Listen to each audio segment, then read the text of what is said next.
I'm a better-looking person than Kamala. Trump is a malignant sociopath who only cares about one person.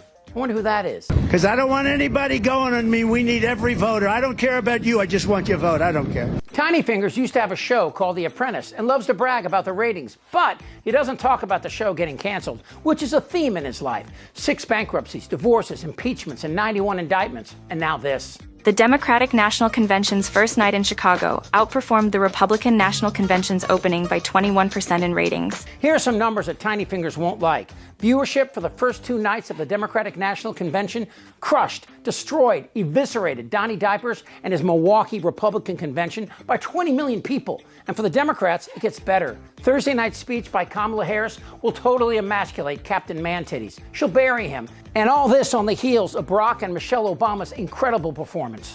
That most of us will never be afforded the grace of failing forward.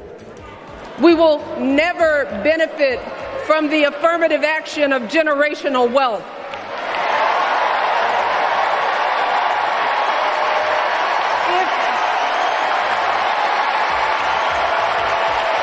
If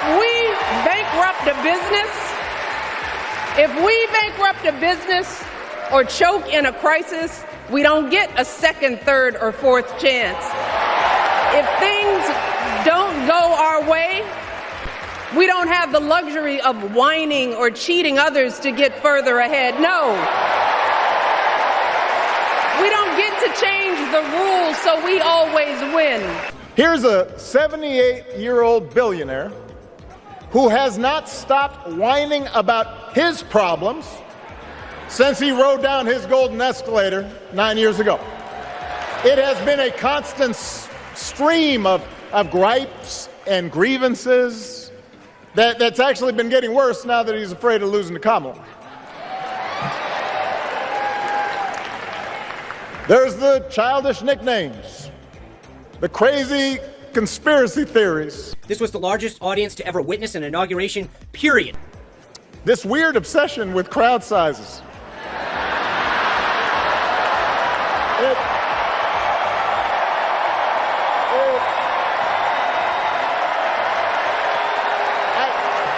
While Trump actually had a slight lead earlier this summer, that's history. Fat Donnie's poll numbers dropped precipitously when Harris became the candidate, and she's gaining momentum. I just got back from vacation and noticed Kamala Harris has surged ahead of Trump in the polls. You see, Trump's world is not about substance. It's all about appearances. He is a red dye number 2 of politics, the aspartame of decency and honesty. And nothing about him is real. I mean, come on. The dude spray tans his face and has his orange hair coiffed every day. But for Donnie to have to hear Michelle and Barack Obama so thoroughly kick his ass on television, well, it's driving him crazy. Nobody's ever called me weird. I'm a lot of things, but weird I'm not. Great Hannibal Lecter. He's a wonderful man. You know what I'd do if there was a shark or you get electrocuted? I'll take electrocution every single time. Bing, bing, bing, bing, bing. She said Kamala has one big advantage. She's a very beautiful woman. I'm a better looking person than Kamala. He says, you're not going to be a dictator, are you? I said, no. Other than day one. I want to be a dictator. I'd like to congratulate Vladimir Putin for having made yet another great deal. Kim Jong-un I had a good relationship with. He's a tough, smart guy. Now, if I don't get elected, it's going to be a bloodbath. Well, they're the weird ones. Very fine people on both sides. But that is consistent with Trump's whole life.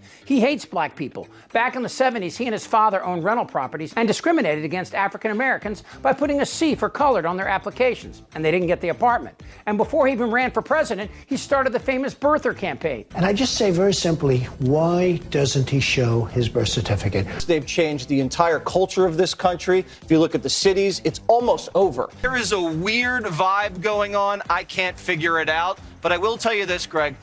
Barack Obama, still the godfather of this machine. He gave us Joe Biden as VP. He gave us Hillary as Secretary of State. Then he cooed Joe, put all his boys with Kamala's team, and had his wingman Holder vet Waltz.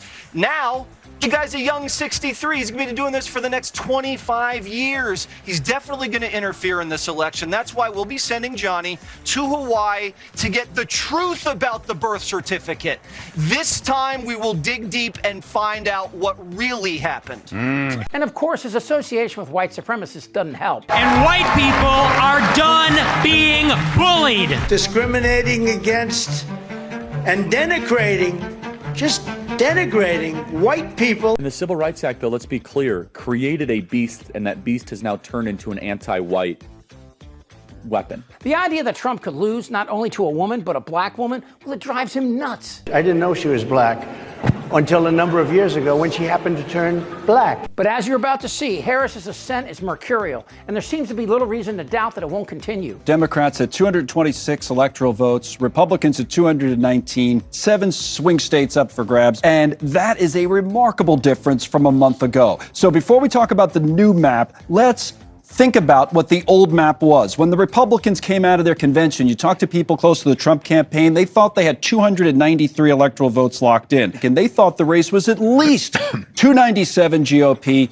241 for the Dems. Now, on this tablet in front of me, I have a button that literally says reset, okay? It's right here. Reset. That's what happened when Harris got in the race. And I would argue that even North Carolina, which leans red on our reset map, is now a toss-up state. So one last look at it here. Where's the race right now? Again, we don't know who would win. But if you take the average of the swing state polls and you look at literally where they are, they're all within the margin of error. What would happen? Well, let's look at it. We can start it off in Pennsylvania, the key state. Harris is up about 1.5 points, okay? So that would be blue. Then Michigan next to it, same thing, about a 1.5 lead.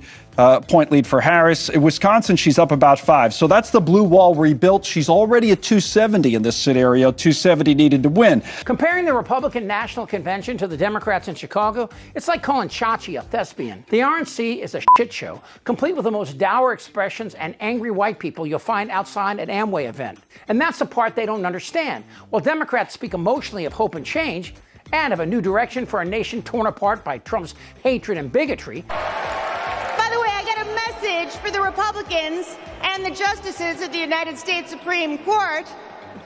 You can pry this wedding band from my cold, dead, gay hand.